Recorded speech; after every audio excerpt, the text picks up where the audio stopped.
pikiran. Di situ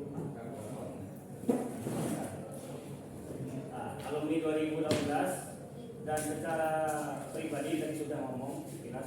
Baru tadi sempat tanya setelah hampir 4 tahun baru tanya tadi. Kenapa? Jadi secara pribadi anehnya kenapa aneh? Ada hal yang aneh. Jadi ketika dia di kelas aliyah dulu, gak terdengar sedikit pun mau nyambung ke jurusan agama, bahkan ke Azhar. Ternyata ketika mau lulus kemarin 2012, bahkan setelah lulus baru ketahuan nyambung ke agama, bahkan ke Azhar. Makanya gak sempat ikut kalau kita ada kajian kitab di rumah itu, gak sempat ikut. Kaget juga.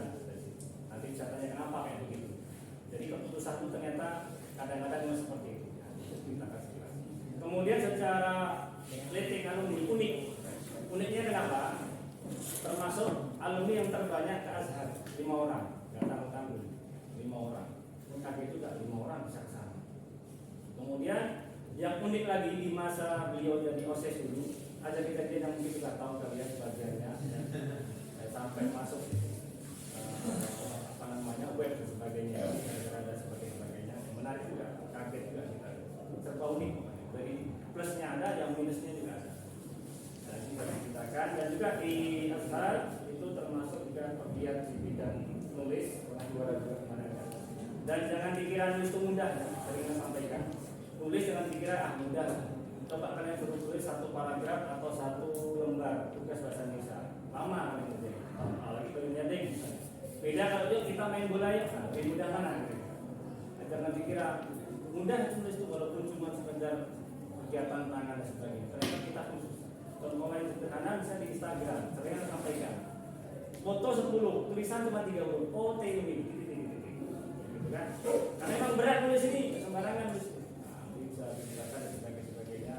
Kemudian terakhir kita minta motivasinya kepada adik kelas ini ya, motivasi gadget, dari internet ini dan sebagainya supaya betul. Karena ibarat orang mau masuk finish lari-lari, jangan sampai kita terlena, sudah merasa menang. Itu banyak di YouTube itu banyak kayak gitu. Merasa menang bisa tidak apa dikejar sama kawan yang di belakang. Atau misalnya sepeda merasa udah menang. Gitu. Setelah lagi mau finish kan, lupa dia langsung dikejar sama yang belakang. Kan? Jangan sampai seperti itu. Baik, kami silakan saya Ustaz Akar menyampaikan apa yang apa bagian itu. Bismillah. Assalamualaikum warahmatullahi wabarakatuh.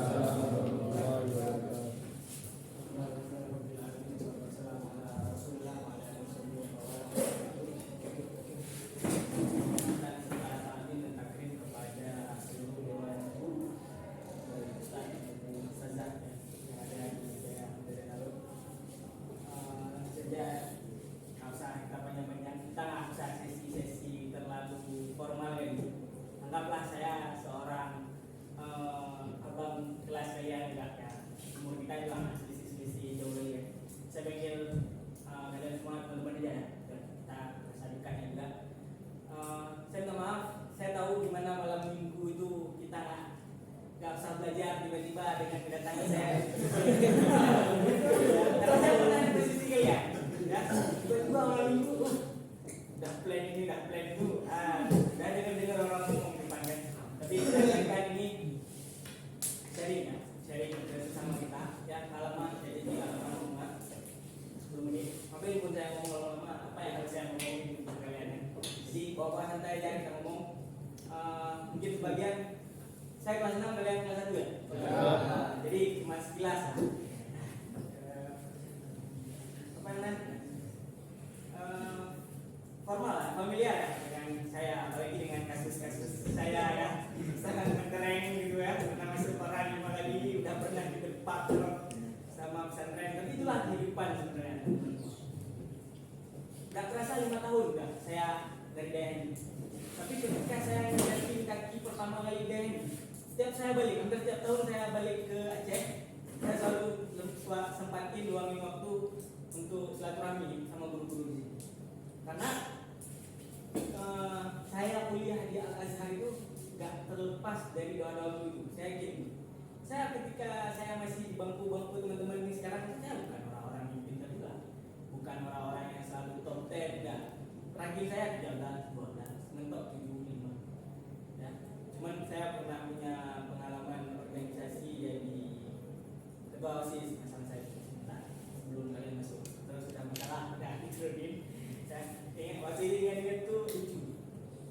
Oke, kita flashback lagi ke, tahu flashback kan? Oh. Nah, sekarang masa tahu flashback. Jadi kalau kita flashback lagi ke masa-masa saya kelas 2012, saya masuk ke daerah ini 2012. Hari pertama tuh, di pertama depan tuh diputar Tabarakalladzi biyadihil mulk. Terus masih ingat ini dan masih bekas ini. Teman-teman saya malam pertama itu udah nangis. Udah nangis lah. Ya, baru masuk lah. Kami masuk puasa lagi. Puasa for the first time kita tuh jauh sama orang tua itu gimana? Nah, masuk puasa. Saya kan nangis. Karena jadi itu saya tuh anak tunggal. Jadi nggak ada adik, ada abang. Pas masuk pesantren rame di pesantren. Jadi kan ini. Kapan saya nangis? 3 hari setelah saya masuk pesantren saya masuk ke kamar mandi. Saya nangis di kamar mandi sambil hidup iklan. Itu dari situ. Tapi itulah kehidupan kita waktu berjalan. Saya selama di pesantren ini nggak pernah takut apapun. Nggak pernah takut sama matematik, fisika, kimia. Saya jalanin aja. Satu hal yang saya takutin Pak, hafal Quran. Saya masuk pesantren, saya hafalan saya itu cuma sampai gimana? Al-Bayyinah. Sedangkan teman-teman saya, anak-anak komplek Arun waktu itu udah hafal juz 30, juz udah masuk ke juz 29. Sedangkan ketika kalian nggak bisa ngatamin Quran 1 juz, kalian naik kelas bersyarat. Sekarang masih ada pelajaran? Alhamdulillah. Nah, itu pun saya naik ke kelas 2 tuh apa namanya? Cuman bisa ya gitu aja. Cuma mentok anak Pak, tapi nggak lancar sama sekali.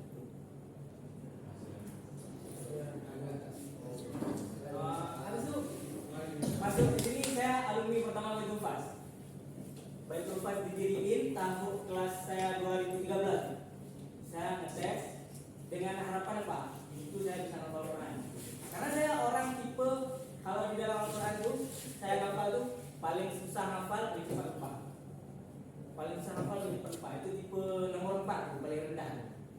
Itu saya sampai saya gabung ke Baitul Fas. Dan bayangin makanya sampai sekarang itu saya masih ingat di hari pertama Baitul Fas dibuka ada 20 orang anggota Baitul Fas. Saya satu-satunya orang yang gak diterima hafalan sama Ustaz. Di hari pertama Alif Lam Mim itu saya gak lewat.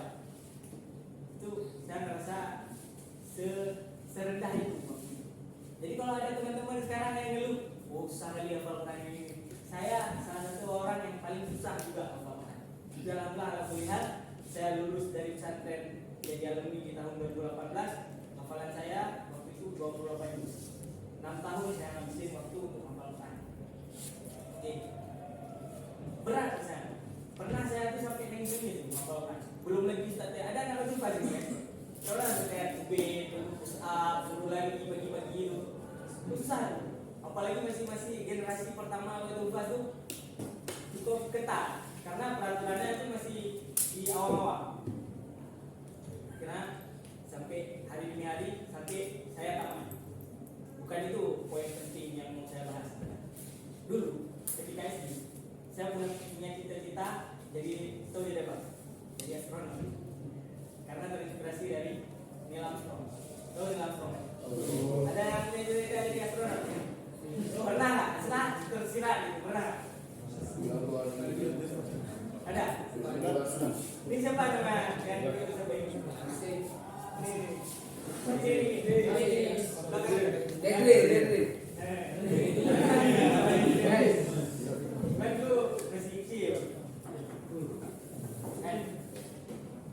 Saya punya cita-cita jadi astronot waktu masih SD. Kalau kita yang cerita, apa cerita astronot? Kan kita nggak tahu cita-cita astronot itu sedemikian susahnya untuk diwujudkan. Jadi orang-orang itu cuma ketawa kalau saya bilang astronot. Dari perjalanannya waktu, saya sadar bahwasanya menjadi astronot itu nggak cuma semudah membalikkan telapak tangan, nggak semudah saya mengucapin saya mau jadi astronot, saya mau jadi polisi, saya mau jadi ini, mau jadi itu. Nggak macam. Akhirnya naik SMP bertukar lagi cita-cita saya. Jadi apa? Jadi polisi. Karena saya ingat waktu saya di Biren pernah mau susah nyebrang, ada polisi yang nolongin. Akhirnya saya terinspirasi dari itu. Ini jadi polisi enak. Masuk SMA, apa yang kita pikirkan? Ada yang bisa jawab? Sekarang udah kelas 6, apa yang kita pikirkan masuk SMA?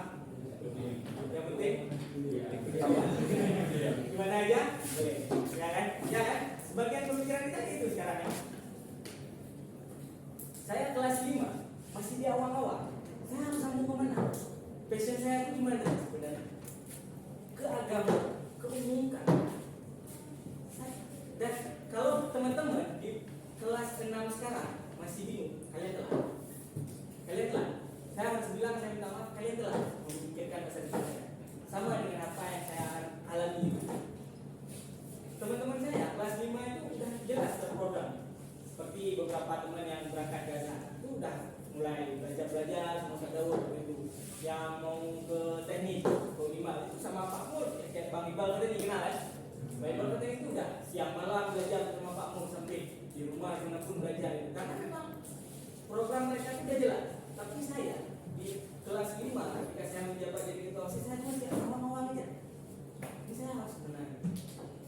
Karena memang seiring berjalannya waktu, semakin kita dewasa, semakin kita sadar bahwa saya dewasa itu gak enak.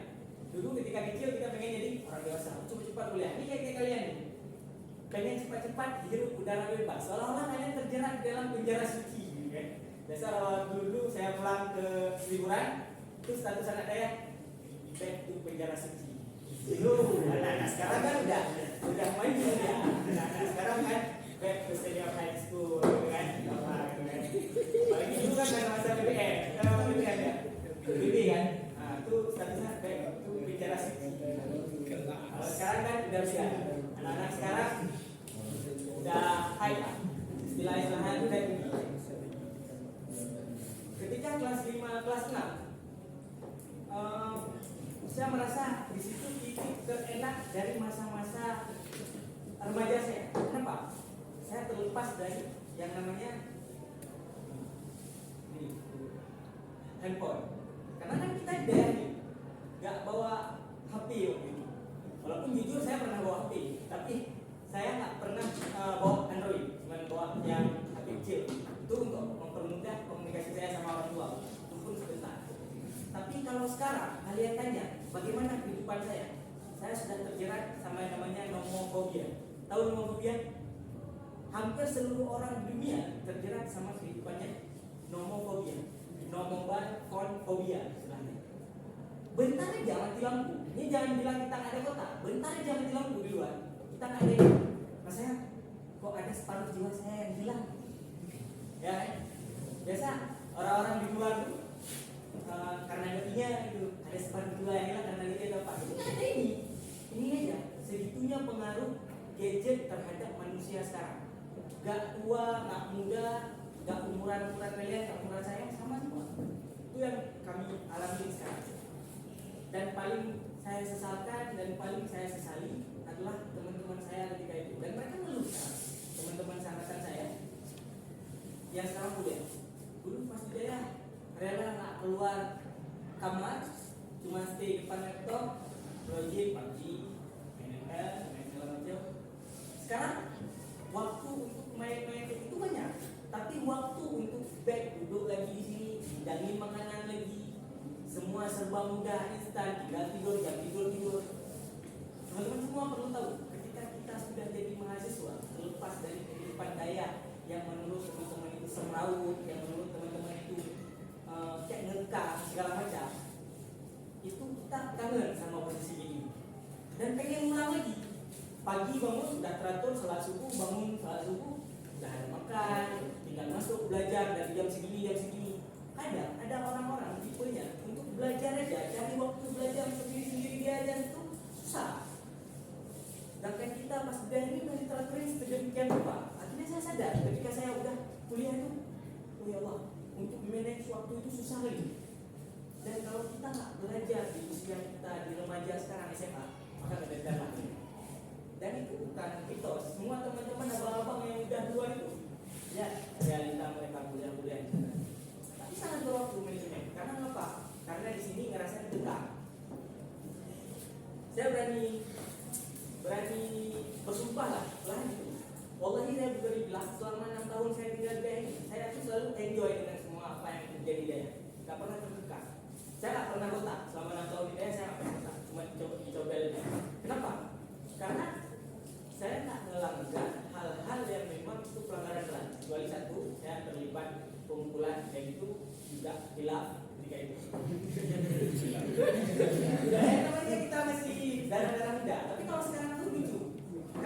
sekarang gede di sini kan. Kalian sekarang tuh gede. Karena balik masuk ke universitas, kalian nggak lebih dari maba-maba cipu kalau kata orang-orang di kuliah. Yang dilihat Pak, kita kecil. Dan kita seiring berjalan waktu kita dari kecil, pas sudah tua, jadi kecil lagi. Orang tua tuh udah pikun apa? Bangun sendiri aja dari bangku itu susah. Jadi sekarang merasa sendiri gede. Saya gitu juga. Pas saya SMA dulu, pas ngantri nasi itu, tapi ini nih, ya kan? Tunggu ini doang, gini kan? Kontan bukan bayar gitu. Jadi ini cerita saya pas di Mesir. Jadi pas saya di Mesir itu semuanya itu serba nggak online, konvensional. Jadi masih kuno lagi Mesir itu, tapi nggak sepenuh bayangan-bayangan orang. Mesir itu cuma ada Firaun, ya cuma ada apa gitu kan. Jadi pernah suatu waktu itu saya ngantri. Di sana tuh ada istilahnya ijro'at. Ijro'at tuh kayak daftar kuliah kita. Saya ngantri. Kita tuh harus ngantri dari jam 7 pagi. Orang Mesir tuh terkenal dengan budaya bangun telat juga. Kami masuk kuliah di sana jam 9 paling cepat. Kantor di sana buka jam 9. Pagi itu kelaparan kita. Karena jam-jam 7 kios belum buka. Nasi toko paling kayak tempat-tempat jualan makan itu udah buka. Tapi selain itu nggak. Kantor semua itu mulai beraktivitas kuliah segala macam jam 9. Apalagi jurusan saya Syariah Islamiyah itu jam 11 paling telat. Ujian di Mesir itu jam setengah 3 sore sebelum asar. Ujian. Apalagi kuliah jam 11, jam 3 sore udah selesai. Biasa gitu 4 jam luar kuliah.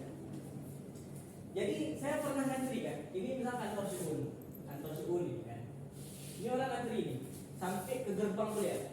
Ratusan orang ngantri. Saya udah ngantri dari jam 7 di sini, jam 10 masih di sini. Geraknya. Orang Mesir tuh buka administrasi buka. Oke. Nama kamu siapa? Afgan. Semaki. Afgan. Rafi. Nah, kan? Bahasa Mesir tuh agak-agak beda. Aizi. Nah, kan kayak orang Mesir. Aiz ini dah dari saya butuh surat kuliah ini segala macam. Oh ya. Sebentar ya. Saya rokok. Kita berdiri depan dia. Dia rokok terus ngomong dia sama teman dia. Setengah jam satu orang. Padahal cuma ambil stempel. Nih stempel. Ada tisu nggak? Nah, itu cuma stempel aja, setengah jam cuma stempel aja. Makanya antrinya di sini. Jadi saya tuh pernah antri, udah di sini, dipoto sama orang Afrika. Orang Afrika mati. Tingginya tuh 1,80 meter tuh udah paling pendek. Berarti seketiak mereka saya. Kalau ngantri di bus tuh, ya udah bergantungan orang tuh. Saya dalam ketiak mereka, bau ketiak. Kamu bilang, ya, oke, kita nggak rasis lah. Jadi ketika saya ngantri, udah di depan ini posisinya, saya dipotong sama orang Afrika. Nggak tanggung-tanggung, 3 orang potong saya. Mana nih mau komen nggak enak, segala macam gitu kan?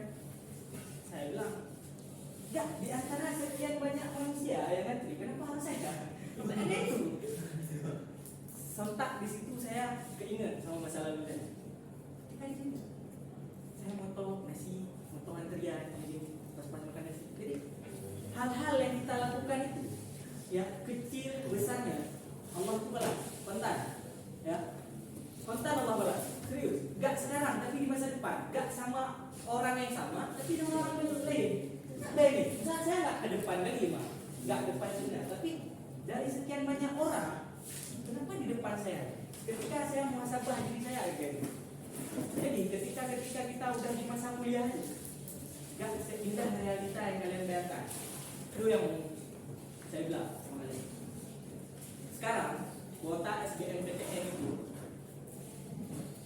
apa ya?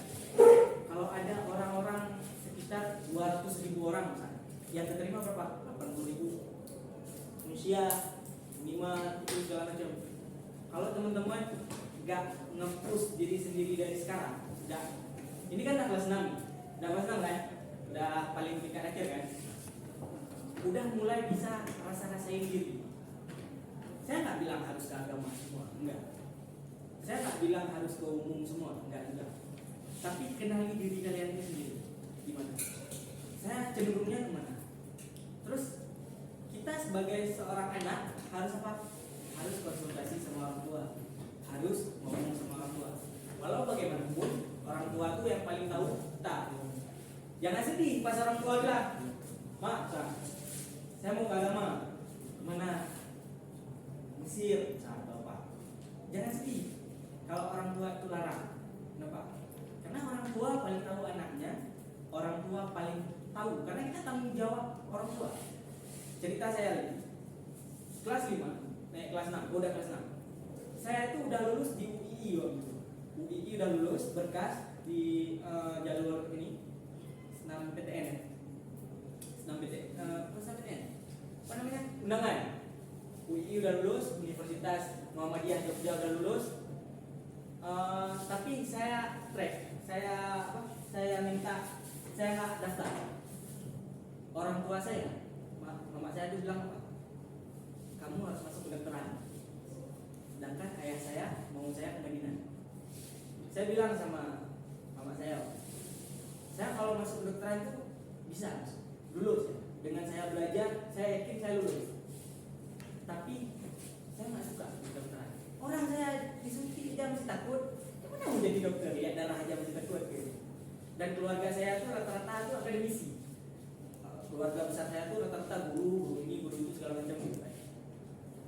Saya jelasin sama orang tua saya bisa aja kuliah dengan keinginan orang tua saya bilang BB itu sama keinginan mama, tapi itu bukan saya dan itu bukan bagian dari saya.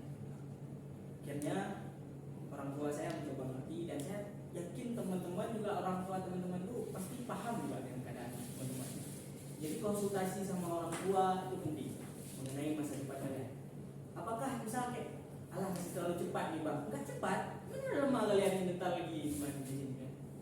Akhirnya ayah saya pengen kemana? Ayah saya pengen saya ke Madinah, ke agama. Waktu itu sulit sekali masuk ke Madinah, susah itu. Nggak kayak sekarang. Sekarang itu udah lumayan mudah kalau mau ke Madinah. Akhirnya dibuka pendaftaran di Mesir.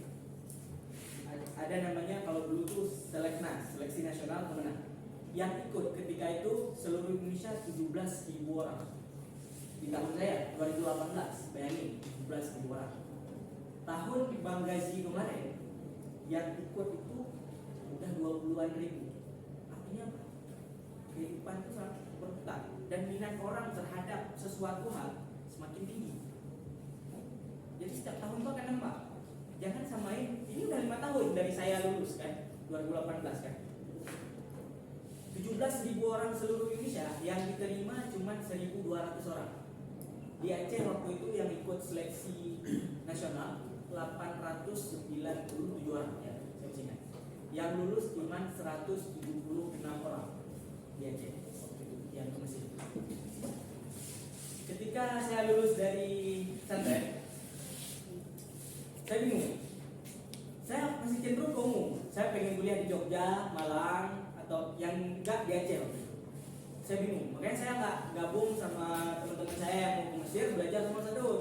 Saya nggak gabung karena memang saya udah searching persiapin diri untuk ke umum. Memang gimana aja ya? Sampai akhirnya udah bingung lagi nih, Pak. Udah mentok, udah bingung lagi. Saya ikut SBMPTN. Saya lulus di Fakultas Ekonomi Usia. Saya lulus SBMPTN di Usia. Tapi menjelang saya ikut SBM itu kan ada bimbel-bimbel tuh nanti. Ada bimbel persiapan sini ke sana. Dibukalah pendaftaran IKAT Aceh namanya. IKAT Aceh itu Ikatan Alumni Timur Tengah. Jadi dibuka bimbel. Saya bilang sama orang tua saya, daripada saya ikut bimbel-bimbel yang umum, saya mending ikut bimbel Ikatan Alumni Timur Tengah nih. Jadi lumayan, saya bilang untuk nambah ilmu saya. Akhirnya saya ikut bimbel itu. Gak ada niatan sama sekali memang untuk ke Mesir. Saya lihat Al-Azhar tuh tahu di mana? Di buku SKI kelas 2 MTS. Itu ada buku Al-Azhar. Memang pernah Saya ingat pernah kalau sampai sekarang buka Facebook saya cantumin apa? Kuliah di jurusan tafsir Al-Azhar. Iseng-iseng aja dulu buat itu. Tapi itulah kadang namanya doa. Ya nggak dapat tafsir, tapi alhamdulillah saya betul-betul kuliah di jurusan syariah Islamiyah. Sekarang kalau mau cek masih ada tuh, walaupun saya nggak main Facebook lagi, jurusan tafsir syariah, jurusan tafsir Al-Azhar. Dan saya lihat Masjid Azhar itu memang diilustrasi buku sejarah kebudayaan Islam SKI kelas 2 tes kalau nggak salah. Cuma sempat terlintas tuh, sempat dalam hati saya, ini suatu hari saya bakalan di sini. Dan ternyata ya kita nggak tahu, Allah alam bisa jadi gara-gara terlintas itu mungkin ada malaikat yang mengaminkan ya. Saya punya moto sampai sekarang itu apa? Bermimpilah sebesar-besarnya. Kenapa? Karena kita punya Allah yang Maha Besar. Jadi bukan nggak mungkin kalau kita mau saya mau kuliah ke Eropa, Inggris. Ditulis di tafsir apa di ini ya statusnya. Ya di status itu. Tafsir hadis Al-Azhar. Itu udah lama lagi itu. Tahun berapa itu kan? Saya belum kuliah di Azhar gitu. Saya terakhir main Facebook nah kelas 3 ATS nah kayak lagi waktu cabut-cabut konek dibaca. Yang ada di terusnya. Main tahun depan tuh kan? Ninja Saga, main poker dulu kan waktu itu. Itu terakhir ya main. Saya cantumin itu di daftar apa? Di status apa namanya di data diri itu. Ini Al-Azhar keren nih ya. Dan alhamdulillah saya betul-betul kuliah di Azhar walaupun bukan di jurusan tafsir sekarang. Dan saya pernah lihat itu Azhar memang betul di SKI dulu kelas 2 Pusat Peradaban Ilmu Dunia. Al-Azhar salah satunya ketika itu. Saya mencoba mengaminkan dulu ketika ada orang-orang ngomong di depan saya ketika misal ada ustaz datang tamu, datang alumni, saya tuh masukkan dulu masih di aula. Saya tuh duduk di paling pojok tuh pasti yang dekat mikrofon tuh. Saya pasti ngambil posisi sampai meja. Selalu dalam hati saya tuh saya bilang apa? Suatu saat nanti saya akan ngomong depan. Suatu saat nanti saya akan ngomong ke orang-orang. Dan alhamdulillah di umur saya yang ke-22 tahun, kalau di semahasiswa Indonesia Mesir, saya udah pernah ngisi seminar, udah pernah ngisi kajian di beberapa tempat, sama juga seperti ini sekarang udah pernah sharing-sharing di beberapa ini. Jadi kalau teman-teman itu jangan usah mengkerdilkan diri, jangan mentah-mentah kita. Oh saya cuma kuliah di daerah, cuma sekolah di daerah Harun, contohnya mana usia, nggak mungkin lah anak-anak daerah Harun tuh bisa kuliah di enggak kok, buktinya tahun lalu ya, baru aja. Ada kok yang lulus di UI, ada kok yang kuliah di Bandung, ada kok yang kuliah di Azhar, ada yang kuliah di Saudi, ada yang kuliah di Malaysia. Dan ada kemungkinan terhadap semua itu. Cuma usaha kita, keinginan kita, atau latar belakang kita. Saya punya adik banyak, orang tua saya mungkin tak mampu. Sekarang beasiswa bertebaran, di mana-mana ada beasiswa. Cuma keinginan kita, ijtihad kita. Jadi saya pesan sama teman-teman semua, kita hidup di zaman Ghazwatul Fikri sekarang, perang pemikiran. Kita hidup di zaman perang pemikiran. Kenapa saya memilih waktu luang saya ketika di Azhar? Saya memilih waktu luang saya mencari komunitas menulis. Karena ketika kita nggak ada di suatu tempat, di suatu lembaga pemerintahan, kita cuma bisa ide-ide kita itu cuma sebatas di sini aja. Suatu hal yang kita mau saranin, mau keluarin cuma sebatas di sini. Maka saya memilih jalur apa? Jalur menulis. Saya sampai sekarang alhamdulillah udah ada 3 buku ya. Tahun ini jalan keempat lagi nulis buku genre horor, cerita-cerita hantu yang ada di daerah saya kumpulin ya. Saya sedang saya garap sekarang ya sama teman-teman. Sekarang saya udah punya 3 buku. Buku pertama saya tuh Pemuda di Ufuk Cakrawala, udah pernah saya titip di perpus, nggak tahu masih ada atau enggak. Itu betul-betul mengisah best true story. Saya angkat dari kisah pribadi kehidupan saya di daerah ini. Jadi latarnya itu memang daerah ini. Kalau baca tokoh-tokoh di dalam tuh nggak asing semua, ada beberapa nama ustaz juga di sini saya angkat. Buku kedua saya buku antologi puisi yang saya buat. Saya dulu di kelasnya Pak Sukri itu paling cepat tuh kalau nulis puisi. Boleh nanya sama Pak Sukri. Makanya saya sampai sekarang belum nulis puisi. Dan yang terakhir buku ketiga tuh sekarang buku motivasi remaja. Dan yang terbaru saya mencoba tulis buku horor, ya, genre horor. Ya. Karena kenapa? Di dalam kepala kita terkadang banyak hal itu semraut. Kayak letupan-letupan. Kalau kita bisa ilustrasikan itu kayak magma, atau enggak? Magma di dalam gunung meletup-letup ide-ide dalam kita tuh. Apalagi kalian sekarang sudah mall. Ada keinginan kalian. Oh gini, kita membuat program gini itu sama. Penulis itu juga sama. Kita tuh sama. Orang-orang yang punya fitrah. Tapi fitrah itu ketika kita tidak meluangkan dalam tulisan, pandangan kita, opini kita, itu hanya sebatas udah pemikiran kita, keyakinan kita, keinginan kita. Makanya saya memilih satu hal waktu luang saya itu untuk menulis. Ya. Banyak orang bisa menulis, ya, tapi hanya sekedar buat caption Instagram, itu pun Kompas di Google buka 99 caption menarik. Lalu Kompas gitu udah kata-kata anak senja, anak apa gitu kan, kopi dan matahari gitu kan, segala macam. Oke, teman-teman semua.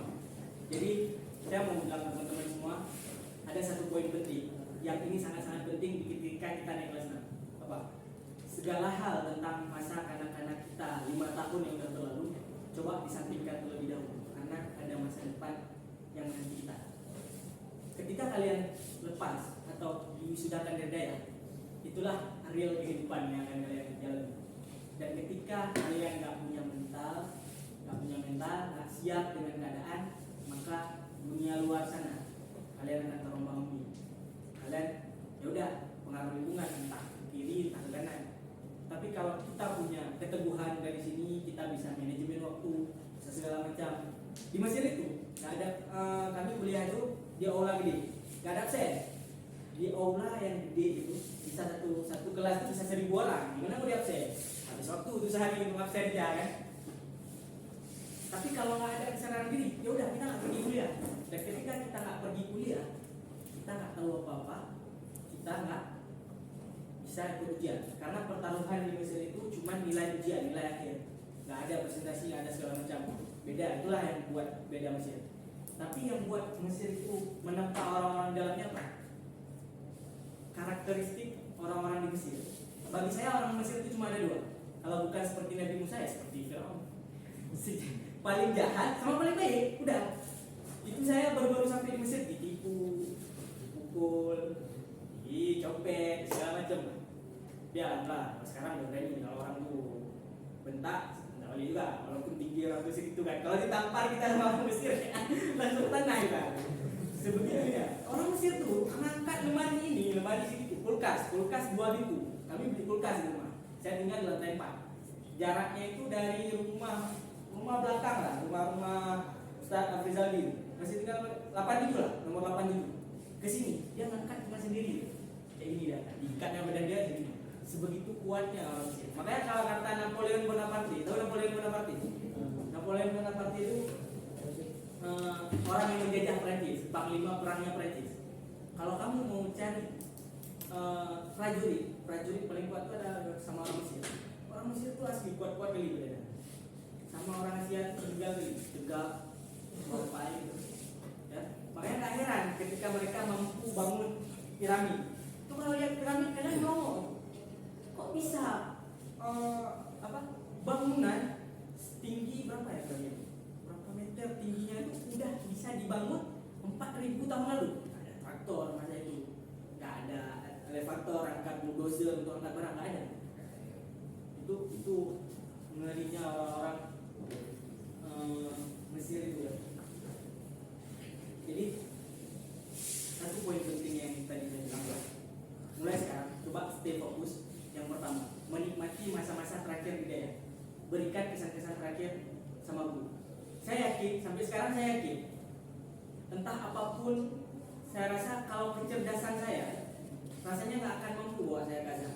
Rasanya secerdas apapun saya rasanya kapasitas saya sebagai seorang afkar yang memang ketika itu paling mentok ranking 7 di kelas dengan kapasitas bahasa Arab biasa-biasa saja. Saya yakin yang membawa saya ke Azhar itu apa? Doa-doa guru. Saya selalu selepas masalah saya tahun kelas 5 itu, saya selalu menjaga komunikasi adab saya terhadap guru. Apa artinya kita itu? Kalau teman-teman masih di umur sekarang sering lawan orang tua, masih sering lawan guru.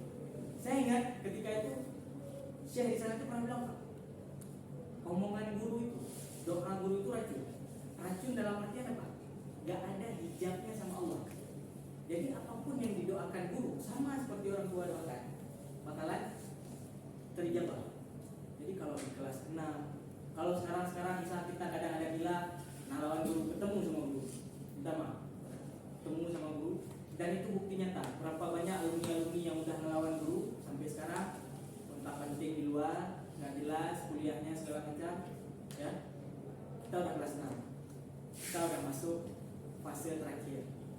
Jaga, nikmati masa terakhir di sini. Karena ketika seperti udah saya untuk olahraga aja. Saya dulu di sini kan paling sering main badminton. Aula itu memang tahulah, orang-orang udah tahu gitu kalau aula itu emang punya saya ya. Kalau ada yang bisa kalahin saya sama Mangkeran gitu ya, itu nggak bisa main dulu di situ. Yang bisa kalahin saya cuma Bang Alas sama Bari, itu aja. Yang lain memang nggak bisa gitu. Itu masa-masa itu.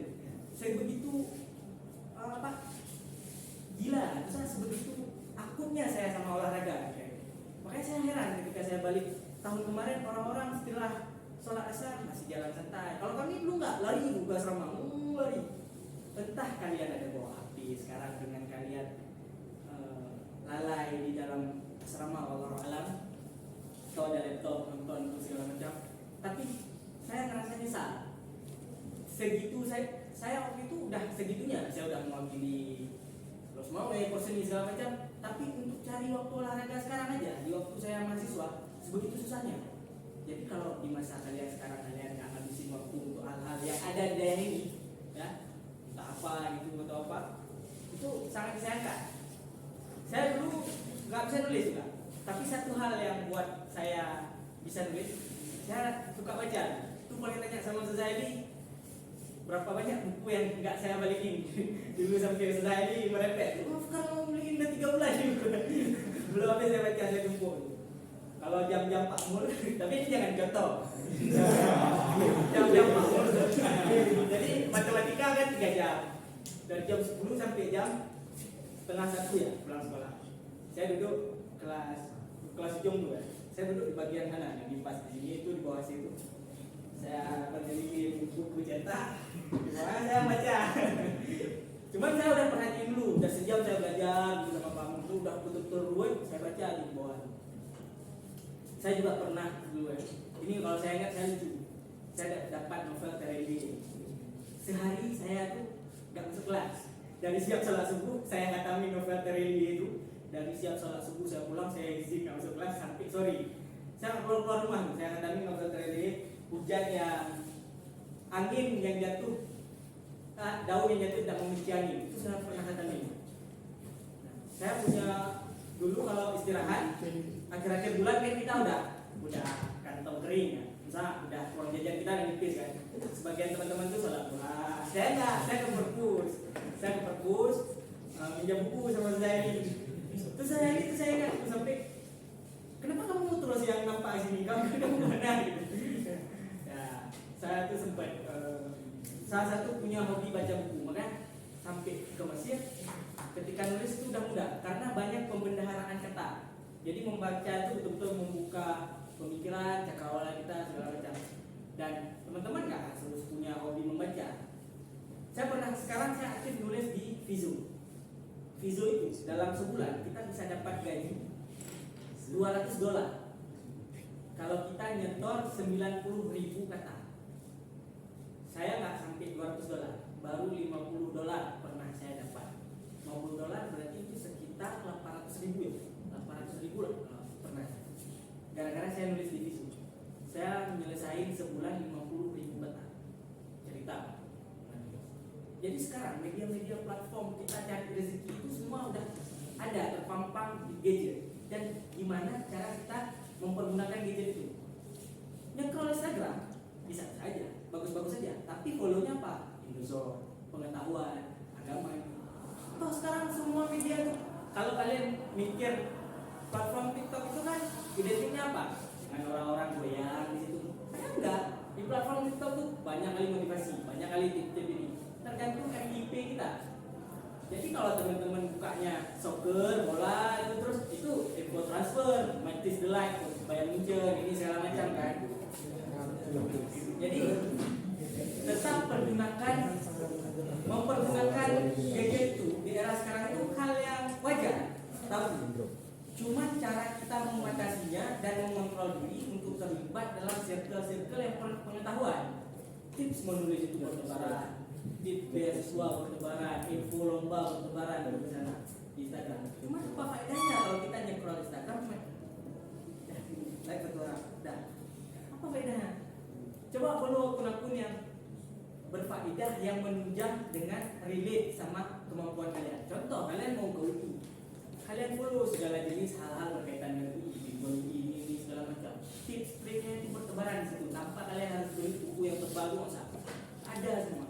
Kalian mau ke Azhar, follow info info Timur Tengah. Itu semua dari Saudi, Yaman, Sudan, segala jenis persyaratan apa keperluan itu semua ada di situ dan mereka salah satu terupdate.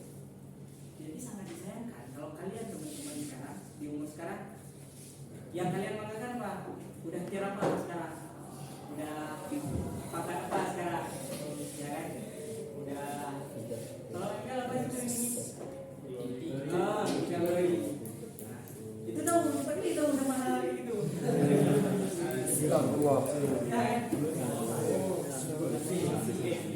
Paham kan? Jadi mulai besok saya saranin teman-teman. Itu balik lagi ke teman-teman. Mulai besok kalau ada yang punya niat kedokteran, pinjam. Enggak masalah. Setahun kita tamat satu buku enggak masalah. Pinjam buku di perpus. Baca sedikit. Saya mau ke Azhar, ada juga buku-buku Namu, Tufatul Tufatul itu segala macam. Kenali diri teman-teman, kenali potensi diri. Aku cenderungnya kemana? Saya itu cenderungnya kemana? Saya itu sukanya apa?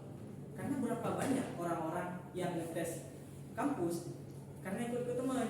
Oh, kedokteran keren nih. Nah, kan? Oh, anak kedokteran selalu pakai jas putih. Di Mesir orang pakai jas putih itu bukan sapu jalan. Dan mahasiswa kedokteran di Mesir itu jas putih itu bukan suatu kebanggaan bagi mereka. Malah ada yang dipegang aja, disenteng aja, bisa aja. Jadi jangan sampai kita masuk ke situ dengan niat-niat hal itu. Contoh, saya mau ke Mesir mau lihat Fir'aun. Fir'aun itu pas harus kita ke Mesir kita bisa lihat sekarang di Google. Kalau kita kuliah di luar negeri ada poin plusnya. Apalagi seperti Mesir. Di Mesir itu ada peradabannya Nabi Yusuf di kota Fayu. Itu kota Nabi Yusuf. Dan sampai sekarang kincir Nabi Yusuf, kincir air yang pernah Nabi Yusuf buat itu masih berputar sampai sekarang. Jadi kalau teman-teman kuliah di Mesir, di luar negeri, dimanapun, mau di England, mau di Aussie, Australia, Prancis, Saudi, Yaman, segala macam, kelebihannya apa? Selain kita menuntut ilmu, kita bisa datang ke tempat-tempat bersejarah. Kita bisa datang lihat peradaban-peradaban masa lalu. Itu kalau Mesir lah salah satu tempat yang masih merawat sejarah Islam dari masa Fir'aunia sampai dinasti Ottoman. Itu masih ada Ayyubiyah, di sana peninggalan Ayyubiyah, peninggalan Fatimiyah, masih ada. Terlepas dari Fir'aun Ramses itu yang diciptakan dan tertera dalam Al-Quran. Mumi-mumi itu banyak terpampang di musim-musim sana. Tahun lalu saya baru mendaki Gunung Sinai. Tahu Gunung Sinai? Di dalam Quran ada Watur, kita bin Mastur, kan? Wa kallama Allah Musa taklima. Alhamdulillah saya sudah sampai di tempat wa kallama Allah Musa taklima. Di puncak Gunung Sinai. Alhamdulillah sempat. Mendakinya itu capek kali itu dari jam 2 pagi sampai sana tuh sunset itu jam 7. Itu keunggulan kita bisa kuliah di luar negeri. Artinya itu poin-poin plusnya. Tapi jangan niatnya di situ. Kita niatnya apa? Ketika kuliah keluar, ketika kuliah kita menuntut ilmu. Niatnya apa? Kita ingin menuntut ilmu itu mimmainiha saufu. Jadi betul-betul dari sumbernya, betul-betul dari ahlinya, dari orangnya gitu. Sebenarnya kuliah itu di mana aja bisa. Tapi baliknya kita menuntut ilmu itu di mana aja bisa. Mau di Potek, mau di Uman. Tapi di mana aja bisa kita menuntut ilmu. Tapi balik ke kitanya, kita mau nggak menuntut ilmu bukan setengah-setengah, bukan kayak ya udah yang penting aku kuliah gitu kan pemahaman kita sekarang kan. Sama tuh yang saya pikirin, yang penting saya kuliah. Cerita lagi ketika saya sampai ke Mesir itu, bahasa Mesir itu bukan bahasa Fusha yang kita belajar di BNN, bukan. Jadi kalau orang Mesir tuh nggak ada ila aina satazhab, itu nggak ada, diketawain sama orang Mesir. Kaifa haluk, itu nggak ada sama orang Mesir. Izayat ini Rafi itu kalau bahasa Mesir tuh kemana? Ini kalau bahasa Arab kan min aina kan, min aina. Kalau orang itu diplesetin jadi ini.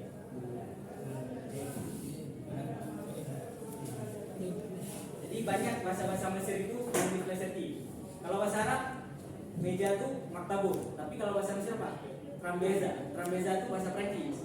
Karena Mesir diajak sama Prancis, jadi masih mengandung bahasa-bahasa Prancis. Jadi campur susah kalau mau. Saya tuh pertama sampai di sana tuh naik bus. Jadi ada orang Mesir tuh bilang, "Sama ada nasi. Cepat beli kan." Tuh kalau gitu kita bisa paham. Sama ada nasi. Cepat beli, Pak. Saya masih berdiri, enggak paham. Dia minta izin mau turun. Sama ada nasi. Saya masih diam. Sampai dia maki saya nggak tahu. Dia udah maki saya udah marah-marah. Saya nggak tahu. Itu hari kedua saya sampai di sini. Saya merasa saya tinggal di planet lain saking bedanya bahasa mereka tuh. Ini orang ngomong apa sih? Cepat kali itu, logat orang tuh cepat kali itu. Kalau kita baru sampai susah kita pahaminya. Dan bisa kita bilang kita keselnya sama orang Mesir ketika kita ngomong bahasa Fusha, mereka ketawa gitu. Dan orang Mesir itu paling bahasa-bahasinya tuh paling tinggi di dunia nih orang Mesir. Jadi kalau kita mau belanja tuh dikira kalau kita pulang langsung tak bayar, apa ini gitu. Tadi udah dibilang kali itu gratis artinya, udah masa bayar ya. Tapi kalau kita langsung pulang, udah mana hadiah itu. Jadi orang Mesir tuh, saya mau datang dari Mesir tuh langsung bilang, kalau dibilang kali itu tetap harus bayar gitu, jangan langsung pergi gitu. Jadi orang Mesir tuh suka kali dia malah tanya, Anda ketemu tuh ihtiram, muji orang tuh tinggi-tinggi itu, Rabbuna yuwaffiq ini segala macam. Habis itu ditipu juga kita. Kita ngajak enggak ada. Jadi ada tampang-tampang orang pakai. Kalau orang di sini kan pakai jubah pergi. Saya pernah pergi salat Jumat tuh kan pakai jubah di kampung saya. Diteriakin orang Arab. Di Mesir orang jualan buah pun pakai jubah gitu kan. Jadi kalau kita mau nilai share itu bukan dari jubah. Memang dari ilmuannya dari kebesaran share-nya di sana gitu. Jadi saya pernah masuk ke Mesir itu, masuk kuliah hari pertama day one kuliah gitu kan. Jadi kalau orang-orang bilang sekarang itu kan day one kuliah. So saya ini orang pada umumnya masuk, saya duduk di satu tempat gitu. Kalau dia kan sudah mulai satu duduk. Saya duduk, saya dengar tuh apa ini? Syekhnya ngomong apa? Saya nggak paham sama sekali. 2 jam saya duduk. Satu pun saya nggak tahu. Oke. Next saya kuliah lagi, hari kedua, ketiga saya kuliah lagi. Tetap saya nggak tahu, seminggu berturut-turut. Sampai akhirnya saya nggak habis mikir. Oh nggak ya ini. Masa saya nggak tahu? Masa saya nggak mudah-mudahan kali dulu pesantren. Baiknya deh saya dapat lah 85 untuk itu segala macam kan. Kamu semudah-mudahan apalah saya misalnya. Akhirnya ini nggak betul. Saya pergi kalau kuliah masuknya jam 2, saya pergi setengah 2. Dan saya duduk ini saya jongkok. Kan di sana ngomongnya pakai ini ya, pakai mikrofon ya. Jadi saya betul di bawah saya itu. Dan apa yang terjadi setelah 2 jam? Saya nggak tahu juga apa. Jadi sebegitu sulitnya untuk menuntut ilmu. Tapi apakah saya dong? Ya sebagai manusia waktu itu saya galau, saya pulang. Saya sempetin salat zuhur di Masjid Azhar. Lama saya merenung. Sampai saya ketemu sama satu abang kelas. Kenapa galau lagi ya? Saya cerita, udah seminggu saya masuk kuliah. Jangankan satu baris, satu kata pun saya nggak tahu. Nah ini bisa. Perasaan waktu saya baca Muqarrar, saya paham. Saya tuh sebelum kalau malam tuh saya baca Al-Quran, saya artiin kayak di sini juga, kayak pelajaran takbir tuh. Saya taruh arti di atas gitu. Tapi pas disyarah sama syekhnya kok nggak sesuai gitu. Akhirnya kata abang kelas saya tuh, bukan kamu yang pertama kasih hal kayak gitu. Dan coba bayangin, ketika saya bersandar di tiang masjid, dan coba bayangin, bisa jadi di tempat kamu bersandar itu adalah tempat Imam Syafi'i pernah bersandar, pernah belajar. Dan disitulah saya belajar. Ya, Imam Syafi'i itu apa identiknya? Gurunya kan, salah satu guru Imam Syafi'i, Imam Laits, Imam itu. Terus terinspirasi juga dari Ibnu Hajar al-Asqalani. Mana ada batu yang terus-terusan ditetesin air, nggak akan terendus gitu kan, terkikis gitu. Akhirnya, saya lakuin rutinitas yang sama berturut-turut selama sebulan. Saya pergi terus, walaupun kadang udah telat, walaupun itu saya berusaha dengar, dan saya berusaha perkata aja tuh, saya mafhum, perkata di sana saya mafhum. Udah, jadi berjalannya waktu pelan-pelan berkalimat, sampai alhamdulillah seperti sekarang. Dari yang dulunya nggak tahu sama sekali, ya, sebagai lulusan Damora, salah satu terbaik saya nggak tahu sama sekali, ya. Jadi saya merasa malu sebenarnya waktu itu. Akhirnya itulah realita yang saya jalani. Tapi apakah itu membuat kita kecil? Maka teman-teman nanti akan merasakan hal yang sama. Ketika masuk kuliah, kok kuliah ini pasti digambarin sama orang-orang kuliah nggak sesusah ini. Kuliah asik gitu. Kuliah bisa ketemu sama orang-orang, gabung sama cewek lagi kan, semangat kita kan. Oh, kita cepat mandi. Itu biasa kalau dulu pas hari Senin, orang tuh cepat bangun. Subuh tuh biasa lebih banyak hari Senin karena apel. Jadi rambutnya disisir cepat pakai pomade. Jadi rapi semua. Pas berdiri itu ingat cium lihat sana kan jadi gitu kan. Nggak tahu sekarang masih ada. Jadi ya itulah gambaran. Dalam artian apa yang teman-teman bayangin sekarang, entah teman-teman bayangin kuliah itu sulit, tapi nggak sesulit itu. Entah teman-teman bayangin kuliah itu mudah, tapi nggak semudah. Oke. Jadi yang mau saya sampaikan, prepare, betul-betul prepare, kenali diri sendiri, ya. Kenali diri sendiri, ya potensi diri sendiri. Setiap kita tuh punya kelebihan kekurangan. Gak mungkin saya salah satu orang yang menganut teori orang itu nggak bodoh. Semua orang tuh punya kelebihan masing-masing. Orang itu nggak ada yang keterbatasan. Gak. Saya salah satu orang yang paling menganut. Ketika saya melihat orang, dia punya kelebihan dia masing-masing. Dia punya, mungkin dia nggak pintar di matematika, mungkin dia nggak pintar di agama, mungkin dia nggak pintar di belajar, mungkin dia nggak pintar di bagian-bagian tertentu. Terakhir, di sini saya mau sampaikan dunia luar tuh nggak bisa. Ya. Teman-teman saya pas saya balik beberapa hari lalu, saya duduk di pos jaga, teman saya langsung nawarin ini, buka rokok, tapi apa? Ganja. Sebegitu mengenai, saya ngerokok aja enggak, langsung ditawarin ganja. Itu anak-anak seumuran ya 20 tahun lah. Sebegitu ngerinya dunia luar. Mohon maaf, saya bilang saya pernah juga kemarin pas transit di Jakarta, saya lihat kan sekarang lagi ngetren Citayam Fashion Week. Saya sempetin diri untuk mengunjungi Sudirman kemarin, samping jalan saya lihat ada anak-anak mungkin sekitar SMP itu lagi, mohon maaf sekali lagi saya bilang lagi nonton film dewasa di samping jalan, dan itu sangat-sangat mengerikan. Jadi dunia luar gak seindah yang teman-teman lihat, ya. Dunia luar itu gak seindah teman-teman lihat. Dunia luar itu abu-abu. Ketika kalian gak kebuti, gak hitam, ya. Jadi prepare, betul-betul persiapkan diri sebelum melangkah dunia luar. Jangan sampai pas sudah kuliah, kok saya ngerasa ini gak betul. Terakhir saya mau tes teman-teman, ada yang tahu FOMO sama YOLO? Ada tahu nggak artinya? Masa nggak ada? FOMO sama YOLO. Ada yang tahu nggak? Start. You only Live one. Artinya apa? Kamu cuma hidup sekali. Nah, kamu cuma hidup sekali. FOMO ada tuh? Fearing or missing out. Artinya apa? Ketakutan seseorang terhadap ketertinggalan suatu hal. Jadi kalau orang-orang di luar tuh ada berita apa ini? Tuh bangun pagi itu bukan salah subuh. Cek HP dulu. Nanti apa berita apa paling hangat hari ini? You only live one. Kita cuma hidup sekali. Moto-moto anak muda luar itu sekarang apa? Kita cuma hidup sekali. Jadi kita lakuin apa yang menurut kita itu ya kalau mau nakal kalah di masa-masa muda. Itu pemahaman yang salah. Jadi karena kita hidup sekali kita bebas mabuk, kita bebas berzinah kan seperti itu.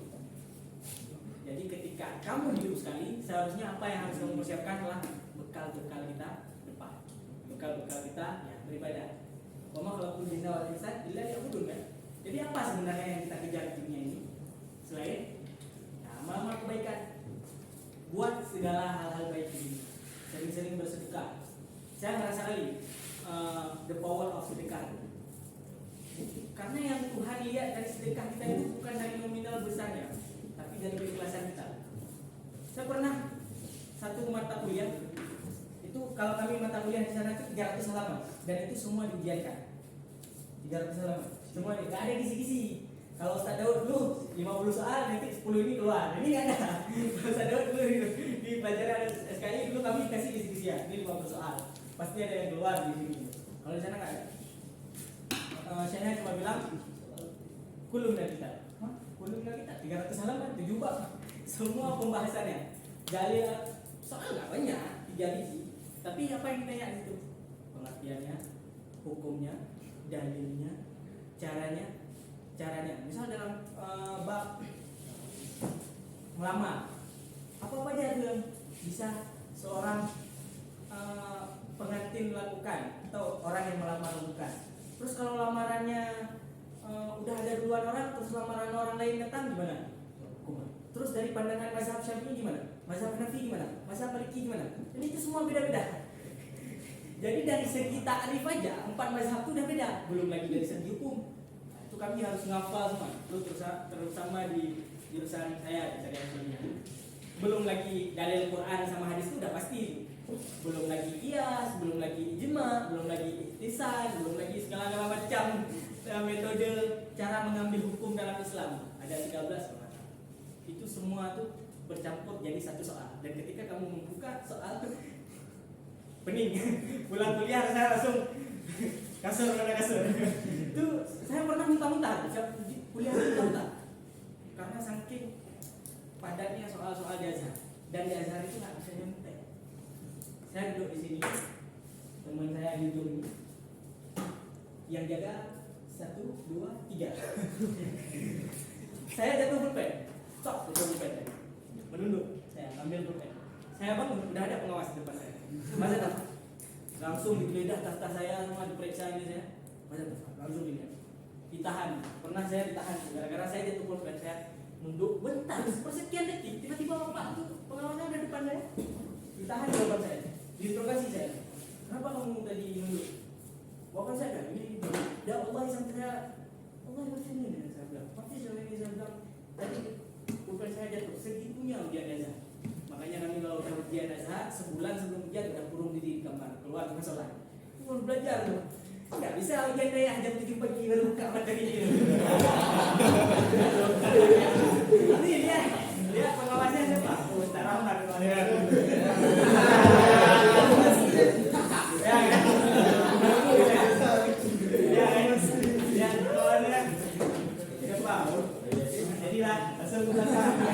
Biasa nggak akan bisa gitu. Dan pertanyaan lagi itu. Jadi dalam teman-teman, ya, saya udah ngalamin hal-hal kayak gitu. Jangan sampai terulang. Saya udah ngalamin masa-masa itu. Jangan sampai terulang teman-teman. Tetap stay belajar di sini. Apapun yang bisa kita lakuin selama di sini, kita lakuin. Ya, lakuin hal-hal positif. Ya. Mungkin hanya ini aja yang bisa saya sampaikan. Jika kurang, saya mohon maaf.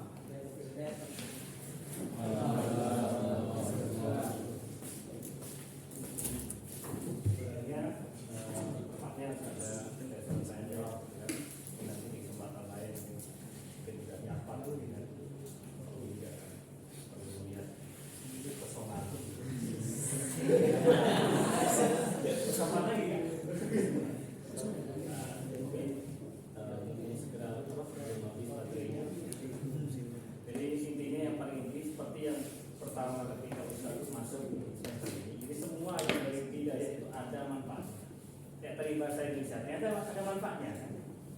Walaupun di bidang yang bukan bahasa Indonesia ada manfaat. Ada semua titik-titik yang ada di pesantren ini di luar Darul ada manfaatnya semua. Jadi kalau sampai ketika wisuda terucap aku 6 tahun nggak ada apa-apa, 3 tahun ini salah. Ini yang salah bukan sekolah, bukan guru. Jelas sekali. Bapak kita sudah menyampaikan tadi. Oke, itu semoga menjadi kita atau mungkin kalian tambah pusing, tambah ruwet, tambah pusing lagi sebagainya. Jadi kita sambung lagi. Dan sekalian tadi mengingatkan yang belum sempat Ustaz minta lagi. Kalian kan sudah nulis kemana mau kuliahnya. Nah, nanti kita kasih kembalikan lagi tulis apakah sama dan kemudian plus alasannya. Baik, itu mungkin semoga teman-teman